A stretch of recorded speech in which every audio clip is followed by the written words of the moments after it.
these people live among us. They hide in plain sight, and that's what you have to pay attention to. And you've got to be affirmative in getting them out of your life. Now, what I want to do now is I want to tell you how they do what they do so you understand how they get to you. I told you who they are, baiters. Now I want to tell you how they do what they do, and it's what I call the evil eight. The evil eight. These are the characteristics that these people have that make them so dangerous. Again, the evil eight are things that were present consistently among all the people that I found in my life that had qualified as baiters. And I got in a lot of trouble over this, actually, because I wasn't planning on doing this. I had a flip chart back in my office at home, and I was writing on it, and then I'd tear a sheet off and tape it up on the wall, tear another sheet off and tape it up on the wall. And Robin came back there and found out I'd taped all this stuff up on the wall. She was not real happy, because when I pulled that tape off the wall, sometimes it took the finish with it, so I got in trouble over that. But she actually got into the project and was really, really very helpful and added a few people of her own.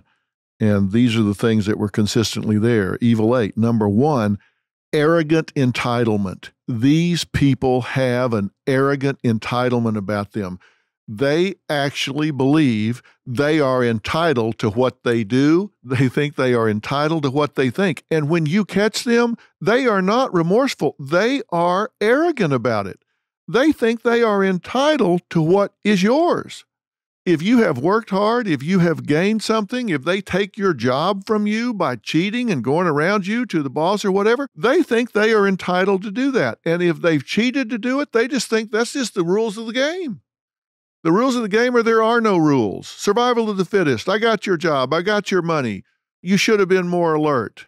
It's not my fault that you didn't watch me. It's not my fault you didn't catch me. I'm entitled to this. You should have been smarter. You should have caught me sooner. Listen, that's their attitude. Number two, they have a complete lack of empathy. When they do it, they don't have the ability to stand in your shoes and recognize what impact this has on your life. Now, this is different from number three, which is no remorse or guilt, because they have no remorse or guilt. The lack of empathy is they can't tell you what their actions have done to you. That's different from not being sorry. They can't tell you what it did to you. They don't realize, when I cheated you out of this money, I stole this money or took your job or cheated with your spouse, you took me in and I raped your daughter. You gave me a place to live and I seduced your 14-year-old daughter. They have no empathy for you. They don't have the ability to say, oh my God, I opened my home to this person and they seduced and had sex with my daughter.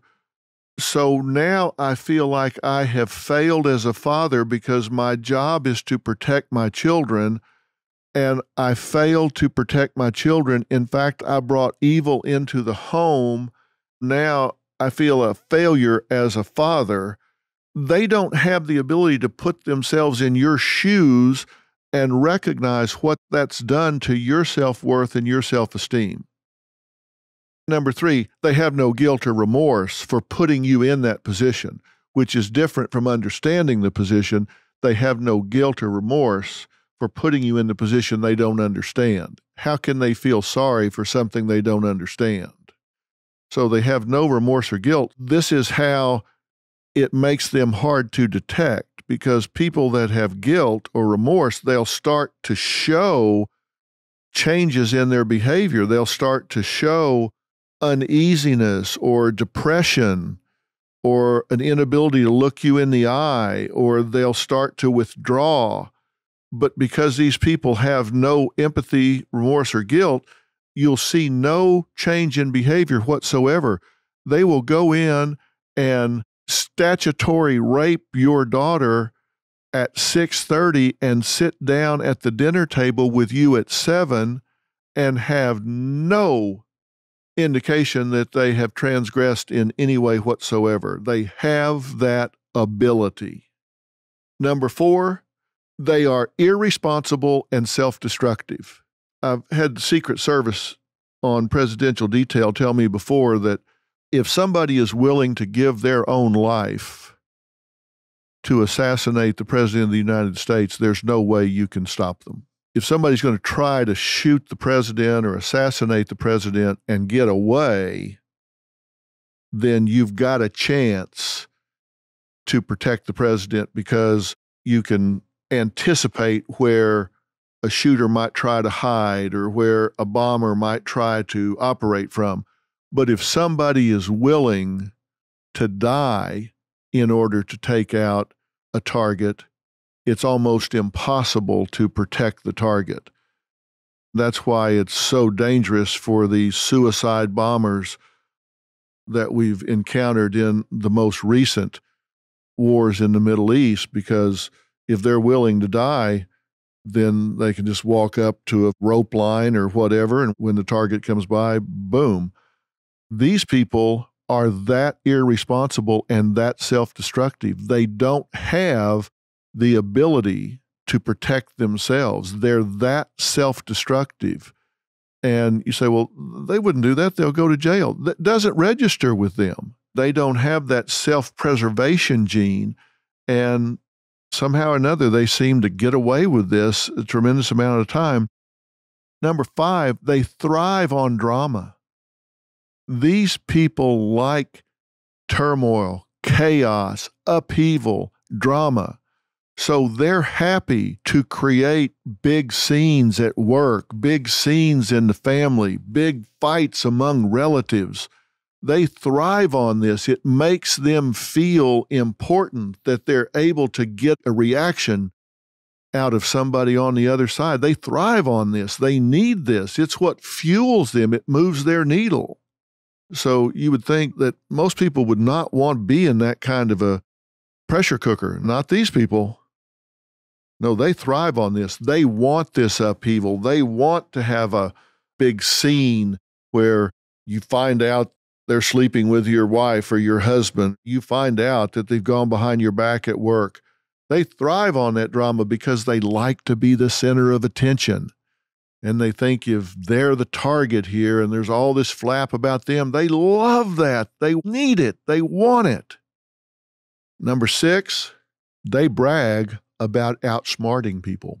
They will actually come to you and con you into letting them move in with you, give them a place to stay, and actually let you become part of your family-owned business, and then brag to you about how they outsmarted and conned the last person they were in business with. I kid you not. They will not have any empathy. They don't have the ability to put themselves in your shoes, so they will get into your business and talk to you about how they destroyed the last person they were in business with. Now, you would think, how dumb is that? Well, it may be dumb to you, but they are so narcissistic that they think this is a quality, and they cannot help but crow about it, strut about it, pat themselves on the back about it. It never occurs to them, wait a minute, I'm telling my current target what I did to my last target.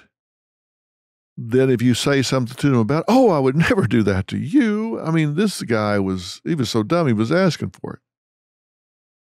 Number 7, if you look at their history, you're going to see a lot of short-term relationships.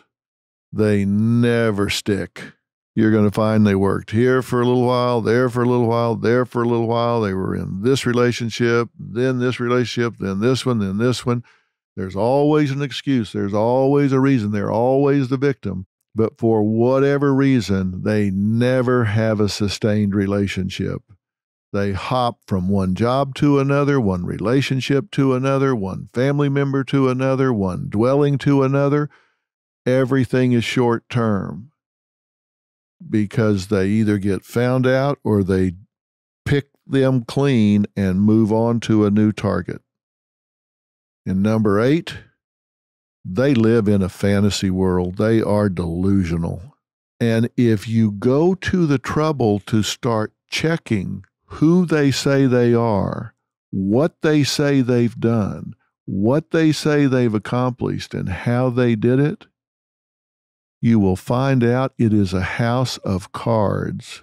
You know, there was just recently a story about this heiress that pretended to be an heiress and supposedly conned innkeepers and bankers in New York out of hundreds of thousands of millions of dollars. And you think, how in the world could that happen? Because she was a baiter, and the I in baiter is imposter. And when somebody started looking past the facade and asked even the most basic questions, required even the most fundamental documentation, she didn't have enough to fill up a gum wrapper. And she was within days of getting a $60 million loan. They live in a fantasy world, and they are delusional, and they actually start to believe, like a method actor, the story they're telling. They start talking about being royalty. They start thinking they're royalty. They start expecting people to believe it because they're so narcissistic. And when it's all over, people are so red-faced because you say, well, did you ever ask a question? Did you ever? Somebody came in here, and it's kind of like the movie Catch Me If You Can, where he was a doctor and a lawyer and airline pilot. And people say, did you ever ask to see a transcript? Did you ever call the university? Did you ever look for a pilot's license? Well, no. Why? Well, he had on a uniform. Well, you know, you can get those down at the corner uniform shop, right? Oh, yeah. We take people at face value. That's a big mistake.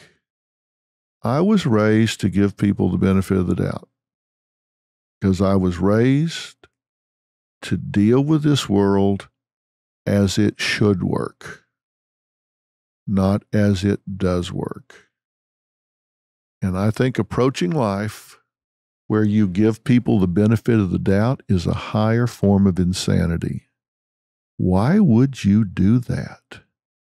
You shouldn't decide they're evil until they prove they aren't, nor should you decide they're good people until they prove they aren't.